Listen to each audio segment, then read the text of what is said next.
adakan keadilan di pengadilan, jangan bagaimanapun juga.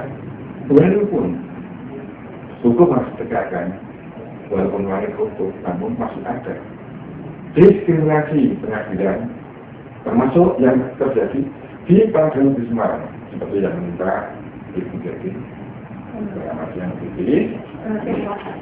jadi tolong menjelaskan apa yang meminta jadi ini dalam perkara pengadilan. Ya, terima kasih saya diberi waktu. Terus terang saya kecewa sekali pada Pengadilan Negeri Semarang yang terjadi di Semarang ini, karena katanya saya dengar adalah hukum akan berpihak pada yang benar.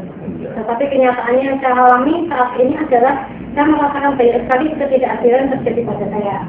Yaitu perkenalkan nama saya Debbie, saya pemilik PT Mulyana Sumber itu, pemilik AMLT.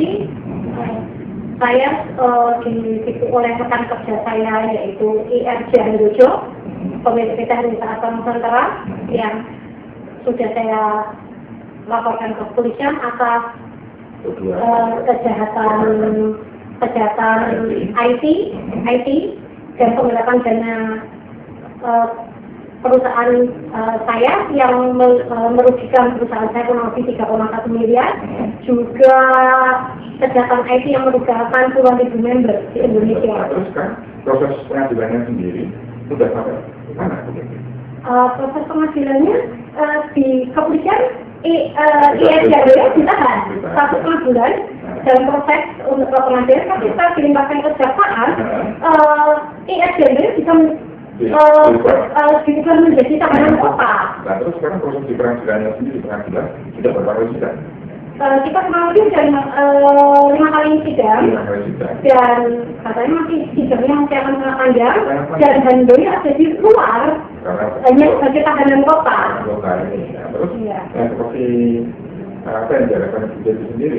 Ya, saya harapkan terus terang ini tindak kejahatan yang luar biasa yang dilakukan oleh IRJ Handoyo yang saya tuntut, yang sebagai rekan kerja saya di aksi dulu. Satu kejahatan ITA kemarin Handoyo sudah didapat dengan hukuman 12 tahun penjara dan juga 12 miliar serta penggelapan dana. Dan hukuman itu kemudian saya juga melaporkan Handoyo untuk 7 kasus yang lainnya. Ini berarti dengan tidak melakukan tindak pidana satu kasus, beberapa kasus itu seharusnya menjadi minta supaya Handoyo dikembalikan ke semua. Iya, terus saya kecewa kenapa Handoyo menjadi tahanan kota. Karena setahu saya hukuman di atas 5 tahun, apalagi orang ini berperkara lebih dari 1. Dengan saya ada 9 perkara yang saya laporkan ke Polres Bogor, ke Polda, ke Krimsus, ke semuanya, dan lagi hukumnya Handoyo dengan dakwaan 12 tahun penjara, itu sudah lebih dari 5 tahun. Kenapa menjadi tahanan? Dengan adanya diskriminasi pelayanan hukumnya seperti ini, apakah Handoyo sendiri sudah berupaya untuk menyurati pada instansi yang lebih tinggi dari pengadilan itu sendiri? Saya menyurati MA kemarin, saya menyurati kejaksaan, menyurati Presiden RI, kemudian menyurati Polda Semarang juga, saya untuk meminta pengadilan negeri bisa menahan Handoyo kembali menjadi tahanan sel tentunya. Oh gitu. Nah terus upaya itu sendiri bagaimana untuk membuktikan bahwa proses Handoyo ini dengan 7 perkara minimal itu bisa kembali ditahan? Terus terang Handoyo ada yang di tahanan luar ini, saya akan berupaya Handoyo harus masuk dalam, karena keselamatan saya juga terancam. Karena saya pernah dianiaya sampai masuk rumah sakit gara-gara mau melapor ke kepolisian juga ya.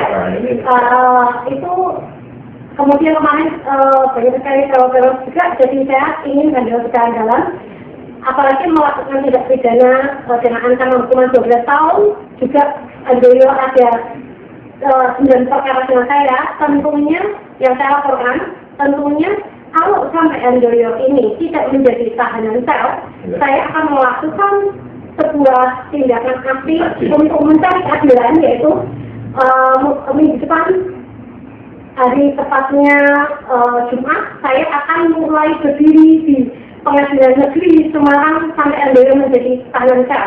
Nah, pemirsa, seperti itulah apa yang dialami Bu Devi.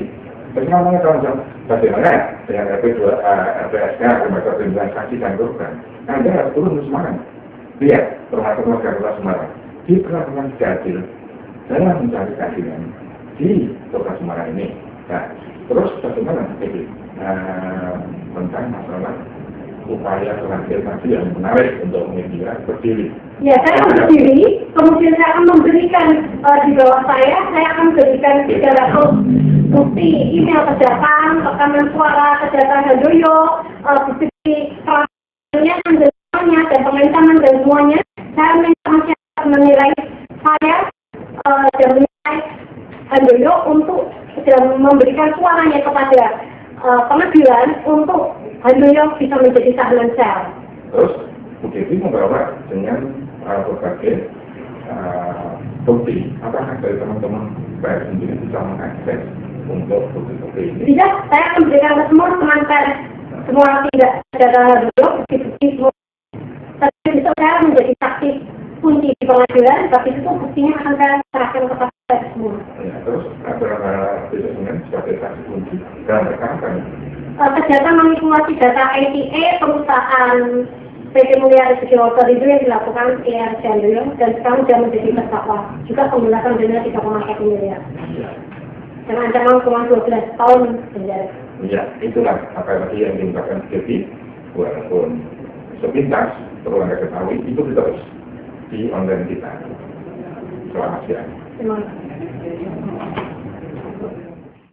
Saya Devi Permata Starosa, pemilik PT Mulia Rezeki Waterindo, perusahaan air melati yang saat ini sedang melaporkan Insinyur J. Handoyo untuk kasus manipulasi data ITA perusahaan saya yang memanipulasi data perusahaan saya dan merugikan puluhan ribu member saya dan juga merugikan keuangan 3,1 miliar keuangan perusahaan. Saya sangat berharap, apalagi ERC Handoyo juga saya laporkan untuk 7 perkara yang lainnya.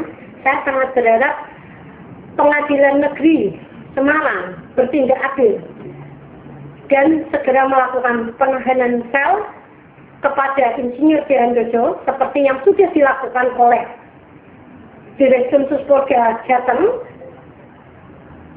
supaya saya sebagai masyarakat Indonesia yang menjadi korban ini dibela dengan seadil-adilnya.